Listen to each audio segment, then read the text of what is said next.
Hello everyone, welcome to our channel Nagalakshmi 4870. So in this channel, I already told that I had started 45 days spoken English challenge. So first video is completed. So today class number 2. So in this video, I am going to tell you about and I am going to teach you about 30 daily using sentences which is very useful to you. So what are you waiting for? So before starting the video, I request everyone to subscribe my channel and share to your friends and like the video so it can be useful to me. So ఈరోజు 30 రోజులు 30 spoken English sentences నేర్పిస్తున్నాను చాలా ఈజీగా. So నేర్చుకోవాలంటే మన channel subscribe చేయండి, మీ ఫ్రెండ్స్కి use అవుతుంది, share చేయండి, అలానే వీడియో లైక్ చేస్తే చాలామందికి రీచ్ అవుతుంది అనమాట. స్పోకెన్ ఇంగ్లీష్ క్లాస్ 2 క్లాస్ 1 చెప్పాను, నేను ఆల్రెడీ బయోలో ఇస్తాను, కింద లింక్ చూసేయండి. సో బిగినర్స్కి కూడా చాలా యూస్ఫుల్ అయ్యేటట్టు నేను ఇంగ్లీష్ కోర్సుని డిజైన్ చేశానండి. ఈరోజు 30 యూస్ఫుల్ సెంటెన్సెస్ అనేవి చెప్పబోతున్నాను. So in this YouTube channel class number 2 I'm going to teach you 30 spoken English words or 30 spoken English sentences in this video. So before starting the video, I request everyone to subscribe my channel, share to your friends and like the video. So let's get started. ఇప్పుడు start చేద్దాం. చూడండి, చాలా శ్రద్ధగా ఉండండి, notes prepare చేసుకోండి, చాలా use అవుతుంది. నేను ముందు నుంచే చెప్తున్నాను, from beginning onwards I'm saying about this. So keep a separate book for spoken English and note down, start writing and practice now.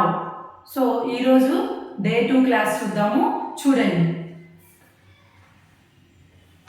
So first, believe me ante enti, nannu nammu. Believe me ante nannu nammu. Next, call me tomorrow, రేపు phone చెయ్యి. Call me tomorrow అంటే ఏంటి? రేపు phone చెయ్యి. Don't call, దీనికి don't add చేస్తే ఏమొస్తుంది చూద్దాం.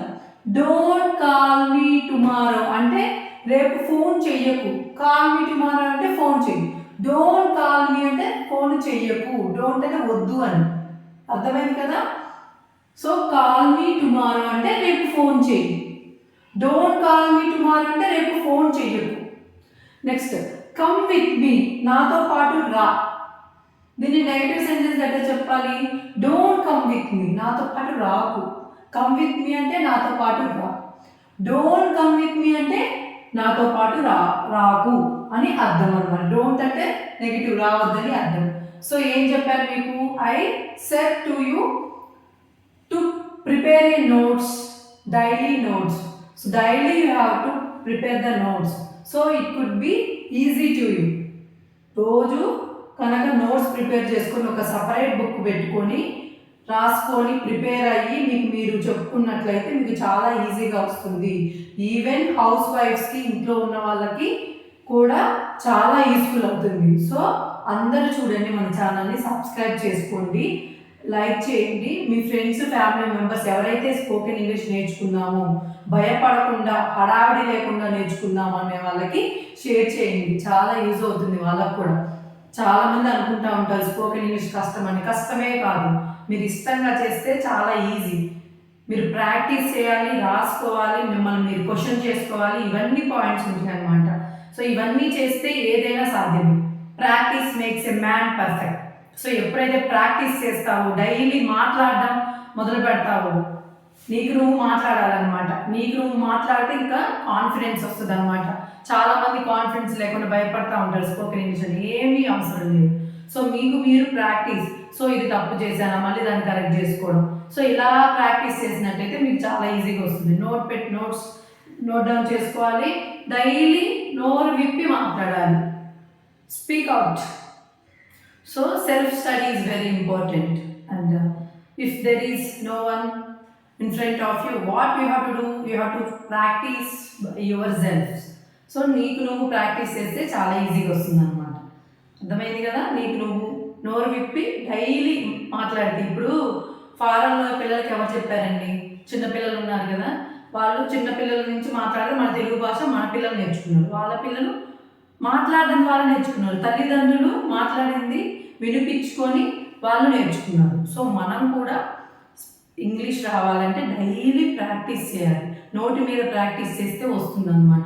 రాసుకోవడం, ప్రాక్టీస్ చేయడం, సో స్పెల్లింగ్ మిస్టేక్స్ ఉన్నాయా లేదా చూసుకోవడం. ఇలా చేస్తే ఎవరు చెప్పినా ఆగలేరు, సూపర్గా ఇంగ్లీష్ మాట్లాడగలుగుతారు. అర్థమైంది కదా. సో నెక్స్ట్ సెంటెన్స్ చూద్దాం, చూడండి. I don't like it. నాకు ఇది నచ్చలేదు. నాకు ఇది నచ్చలేదు ఇంగ్లీష్ ఎలా చెప్తావు? I don't like it. నచ్చింది అని ఎలా చెప్తావు? I like it. నచ్చింది అని ఎలా చెప్తావు? I like it. నచ్చలేదు ఎలా చెప్తావు? I don't like it. నాకు ఇది నచ్చలేదు. ఐ లైక్ ఇట్ అంటే నాకు నచ్చిందని. నెగిటివ్ అంటే ఐ డోంట్ అని యాడ్ చేయాలి. See you tomorrow. రేపు కలుద్దాం. రేపు నిన్ను చూస్తాను, రేపు కలుద్దాం అని అర్థం. సీ యూ టుమారో అంటే రేపు కలుద్దాము. Next, mind your business. నీ పని నువ్వు చూసుకో. ఎందుకు పక్కన వాళ్ళని ఎంత ఇస్తున్నావు? నీ పని నువ్వు చూసుకో, నా పని నేను చూసుకుంటా అనడానికి mind your business or do your work. Mind your business అని అనొచ్చు అనమాట. మైండ్ యువర్ బిజినెస్ అంటే నీ పని నువ్వు చూసుకో అని అర్థం. నెక్స్ట్, గివ్ మీ ఏ హ్యాండ్. నాకు చెయ్యవు. సో ఎప్పుడైనా మీరు ఎత్తు మౌంటైన్స్ కానీ ఇంకేమైనా ఎక్కాలి, సో లేకపోతే కాలువలు దాటాలి, చిన్న చిన్న కాలువలు దాటాలి, చిన్న చిన్న మెట్లు దాటాలి. Give me your hand. Give me A hand అంటే నీ చెయ్యి ఇవ్వు, నేను పట్టుకుంటాను అని అర్థం. గివ్ మీ ఏ హ్యాండ్ అంటే నీ చెయ్యి ఇవ్వు, నాకు చెయ్యి ఇవ్వు అని అర్థం. గివ్ మీ ఏ హ్యాండ్, నాకు నీ చెయ్యి ఇవ్వు అని అర్థం. So do you want it. నీకు ఇది కావాలా? నీకు ఇది కావాలా అని ఎలా చెప్తాము? Do you want it, do you want it అని అంటాము అన్నమాట. డూ యూ వాంట్ ఇట్ అంటే ఇది నీకు కావాలా అని అర్థం. I forgot to ask her name. ఆమె పేరు అడగడం మర్చిపోయాను. అది ఎట్లా చెప్తారు ఇంగ్లీష్లో? I forgot to ask her name. I forgot to ask her name అంటే నేను ఆమె పేరు అడగడం మర్చిపోయాను. ఏమంటారు? I forgot to ask her name. Why don't you get married. నువ్వు ఈ పెళ్ళి ఎందుకు చేసుకోకూడదు అని అంటాను. Why don't you get married. నువ్వు ఎందుకు పెళ్లి చేసుకోలేదు అన్నాను. ఇంగ్లీష్లో ఏమంటారు? Why don't you get married. So నువ్వు పెళ్ళి ఎందుకు చేసుకోలేదు, అది why don't you get married. He is innocent. అతడు అమాయకుడు. అతను అమాయకుడు అని చెప్పడానికి ఇంగ్లీష్లో ఏమంటారు? He is innocent. సో అతడు అమాయకుడు కాదు, కన్నింగ్ అనడానికి హీ ఈజ్ కన్నింగ్. అంటే అతడు అమాయకుడు కాదు, చెడ్డోడు లేకపోతే ఇంకేమన్నా ఉన్నవాడు అనమాట. అలవాట్లు మనం ఏమంటారు? He's cunning. అది హీస్ ఇన్నోసెంట్ అంటే అమాయకుడు అనమాట. అర్థమైందా? So let's not think about it. దాని గురించి మనం ఆలోచించొద్దు, ఇంక వదిలేద్దాం. Let's not think about it. Let's not think about it అంటే దాని గురించి మనం ఆలోచించొద్దు. దాని గురించి మనం ఆలోచించొద్దు. దీని ఇంగ్లీష్లో ఏమంటాం? Let's not think about it.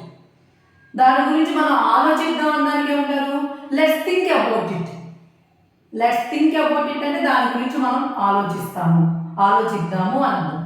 Let's not think about it అంటే దాని గురించి మనం ఆలోచించొద్దు అని దాని మీనింగ్. అర్థమైంది కదా. Next, is there any post office nearby. So దగ్గరలో ఏమైనా పోస్ట్ ఆఫీస్ ఉందా అని ఎవరైనా మనం అడగాలనుకో ఏమంటాము? Is there any post office nearby అని అడగాలి ఇంగ్లీష్లో. సో దగ్గరలో ఏమైనా రెస్టారెంట్ ఉందా అని అడగడానికి ఏమడుగుతాం? Is there any restaurant nearby అని అంటాం. అర్థమైంది కదా. పోస్ట్ ఆఫీస్ అయితే పోస్ట్ ఆఫీస్ పెట్టాలి, రెస్టారెంట్ అయితే రెస్టారెంట్ పెట్టాలి. Is there any restaurant nearby. దగ్గరలో ఏమన్నా రెస్టారెంట్ ఉందా తినడానికి అని అడగడానికి ఏమంటారు? Is there any restaurant nearby అని అడగండి. ఓకే కదా. So next, don't argue. వాదించొద్దు, ఇంకా చాలు వాదించొద్దు అంటే don't argue. Argue with him అంటే వాదించు. డోంట్ అని చెప్పాను కదా, వద్దు అని అర్థం. డోంట్ ఆర్గ్యూ అంటే వాదించవద్దు, ఆర్గ్యూ అంటే వాదించవద్దు. Don't miss the opportunity. అవకాశాన్ని వదులుకోవద్దు. అవకాశాన్ని వదులుకోవద్దు అన్నాను ఏమంటారు? Don't miss the opportunity. So miss the opportunity అనడానికి అంటే ఏంటి? అవకాశాన్ని వదులుకో అనడాన్ని మిస్ ద ఆపర్చునిటీ అంటారు. డోంట్ మిస్ ద ఆపర్చునిటీ అంటే అవకాశాన్ని వదులుకోవద్దు. మిస్ ద ఆపర్చునిటీ అంటే అవకాశాన్ని వదులుకో అని అర్థం. అర్థమైంది కదా? ఈ 15 వరకు, ఇటు సైడ్ 15 వరకు అర్థమైంది కదా? సో చాలా సింపుల్గా ఒక 30 సెంటెన్సెస్ అని మీకోసం నేను రాశాను. దీనికోసం మీరు చేయాల్సిందల్లా ప్రాక్టీస్, మౌత్ ప్రాక్టీస్, అలానే రిటర్న్ ప్రాక్టీస్ చేసినట్టయితే మీకు చాలా ఈజీగా ఇంగ్లీష్ అనేది వస్తుంది. మీరు నిర్భయంగా అందరితో మాట్లాడగలరు, ఏ మిస్టేక్స్ లేకుండా, తడబడకుండా మాట్లాడాలి. సో చాలామంది ఏమంటారంటే మేము ఇంగ్లీష్ మూవీస్ చూస్తాము, ఇంకా బుక్స్ చదువుతాము, కానీ అర్థమవుతుంది కానీ మేము మాట్లాడలేకపోతున్నాం అంటారు. సో దానికి మెయిన్ రీజన్ ఏంటంటే మీరు నోరు విప్పి మాట్లాడట్లేదు, జస్ట్ వింటున్నాను. వింటేసరికి మనకి ఫ్లూయెంట్గా రాదనమాట. ఫ్లూయెంట్ ఎప్పుడు వస్తుంది అంటే మీరు మౌత్ ప్రాక్టీస్ ఉంటే మీకు ఫ్లూయెంట్ అనేది వస్తుంది. నోట్స్ ప్రిపేర్ చేసుకోవాలి, డైలీ చెప్పింది వాటికి రాయాలి, మౌత్ ప్రాక్టీస్ ఉండాలి. సో దీనివల్ల మీకు చాలా అవలంబనంగా మీరు ఇంగ్లీష్ అనేది మాట్లాడగలరు. సో నెక్స్ట్ సెంటెన్స్ చూద్దాం. Let's rest for some time. కాసేపు విశ్రాంతి తీసుకుందాం. దాన్ని ఇంగ్లీష్లో ఏమంటారు? Let's rest for some time. So let's rest for some time ఏమనాలి? కాసేపు విశ్రాంతి తీసుకుందాం. So life is precious. జీవితం చాలా విలువైనది. జీవితం చాలా విలువైనది అని చెప్పడానికి ఏమంటాము? Life is very precious. జీవితం చాలా విలువైనది అని అంటాం. Don't irritate me. నన్ను విసిగించకు. సో ఎవరైనా పక్కనే వచ్చి పొద్దుగుకులు మాట్లాడి విసిగిస్తుంటే ఇంగ్లీష్లో ఏమని చెప్పాలి? Don't irritate me. నన్ను విసిగించకు అని అంటారనమాట. డోంట్ ఇరిటేట్ మీ అంటే నన్ను విసిగించవద్దు అని అర్థం. She is waiting for you అంటే ఏంటి? ఆమె నీ కోసం ఎదురు చూస్తుంది. ఆమె నీ కోసం ఎదురు చూస్తుంది. She is waiting for you అంటే ఆమె నీ కోసం ఎదురు చూస్తుంది. ఆమె నీ కోసం ఎదురు చూస్తుంది. ఇంగ్లీష్లో ఏమంటారు? She is waiting for you. నీ కోసం ఎదురు చూస్తుంది. I did everything I could అంటే నేను చేయగలిగినంత చేశాను. ఆ పైన దేవుడు దాన్ని ఏమంటారు? I did everything I could అంటే నేను చేయగలిగినంత చేశాను. ఆ పైన నేను చదవగలిగినంత చదివాను. తర్వాత రిజల్ట్స్ ఇంకా దేవుడు దయ. దాన్ని ఏమంటారు? I did everything I could. నేను చేయగలిగినంత చేశాను. So it's okay if you don't want to come. నువ్వు రావద్దనుకున్నా పర్వాలేదు. నువ్వు రావద్దనుకున్నా పర్వాలేదు అని నన్ను ఇంగ్లీష్లో ఏమంటారు? It's okay if you don't want to come. నువ్వు రావద్దనుకున్నా పర్లేదు, రాకుండా ఉండొచ్చు. నువ్వు రావద్దనుకున్నా పర్లేదు, రాకుండా ఉండొచ్చు. ఇంగ్లీష్లో ఏమంటారు? It's okay if you don't want to come. It's okay if you don't want to come. నువ్వు రావద్దనుకున్నా పర్వాలేదు. So I want to get to no your interest. నీ అభిరుచులు తెలుసుకోవాలనుకుంటున్నాను. నీకు ఏమేమి ఇష్టమో ఏమేమి ఇష్టం లేదో తెలుసుకోవాలనుకుంటున్నాను. వీటిని ఇంగ్లీష్లో ఏమంటారు? I want to get to know about your interest.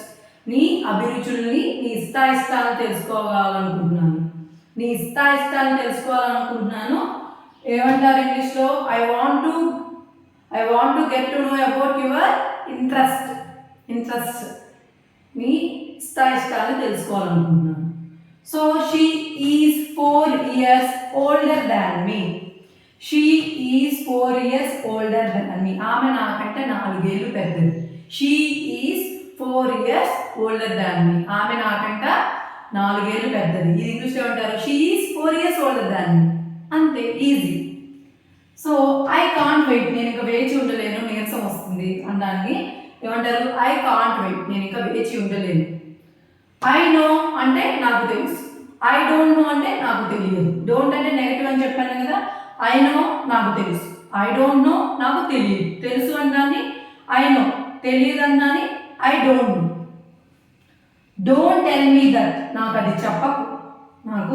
అది చెప్పకు అన్నాన్ని don't tell me that. Tell me that అంటే నాకు అది చెప్పు. టెల్ మీ దట్ అంటే నాకు అది చెప్పు. డోంట్ టెల్ మీ దట్ అంటే అది నాకు చెప్పకు.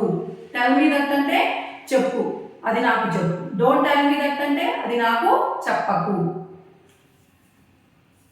ఐ నీడ్ సమ్ టైం, నాకు కొంచెం సమయం కావాలి. So I need some time ఏమంటారు, నాకు కొంచెం సమయం ఇవ్వండి, నేను ఆలోచించుకుంటాను. So I need some time so that I can think, అంటే నాకు కొంచెం సమయం ఇవ్వండి, దాని ద్వారా నేను ఆలోచించుకుంటాను. దాన్ని ఏమంటారు, I need some time to think, అంటే నాకు కొంచెం సమయం కావాలి ఆలోచించుకోవడానికి. ఏమంటారు ఇంగ్లీష్లో, I need some time to think, ఆలోచించుకోవడానికి కొంచెం సమయం కావాలి. నెక్స్ట్, డోంట్ గెట్ డిసప్పాయింటెడ్, నిరాశ చెందవద్దు. ఎవ్రీథింగ్ ఈజ్ ఫైన్, అంతా మంచి జరుగుతుంది, నిరాశ చెందవద్దు అని ఇంగ్లీష్లో ఏమంటారు, don't get disappointed, everything could be fine. So అంతా మంచి జరుగుతుంది, నిరాశ చెందవద్దు. డోంట్ గెట్ డిసప్పాయింటెడ్, నిరాశ చెందవద్దు. ఎవ్రీథింగ్ ఈజ్ ఫైన్ అంటే అంతా మంచి జరుగుతుంది. హీ ఈజ్ ఆన్ హిస్ వే, అతను తన మార్గంలో ఉన్నాడు, దారి మధ్యలో ఉండాలని ఏమంటారు, హీ ఈజ్ ఆన్ హిస్ వే, దారి మధ్యలో ఉన్నాడు. He is on his way అంటే అతను దారి మధ్యలో ఉన్నాడు, దారి మార్గాన ఉన్నాడు అని అనడానికి he is on his way. అదే అమ్మాయిని అన్నాం అనుకో, she is on her way అంటారు. She is on her way అంటే ఆమె తన మార్గంలో ఉంది. He is on his way అంటే అతను తన మార్గంలో ఉన్నాడు. ఆమె తన మార్గంలో ఉందని ఏం చెప్పాలన్నాను, she is on her way, ఆమె తన మార్గంలో ఉంది. Next, I feel much better, నేను చాలా బాగున్నాను. నేను చాలా బాగున్నాను ఏమంటారు, I feel much better. I feel much better అంటే నేను మంచిగా ఉన్నాను అని అర్థం. సో మీకు ఈ 30 సెంటెన్సెస్ అర్థమైందని అనుకుంటున్నాను. English to Telugu to English చాలా వివరంగా చెప్పాను. So next spoken English class 3తో కలుద్దాము. అంతకన్నా ముందు మన ఛానల్ని సబ్స్క్రైబ్ చేసుకోండి, డైలీ ప్రాక్టీస్ చేయండి, మీకు కంపల్సరీ స్పోకెన్ ఇంగ్లీష్ అనేది వస్తుంది ఫ్రమ్ బిగినర్స్ నుంచి. సో ఇదనమాట. So this is the second spoken English class which I told now in YouTube channel. So subscribe to our channel. So let's see tomorrow. Until then, bye.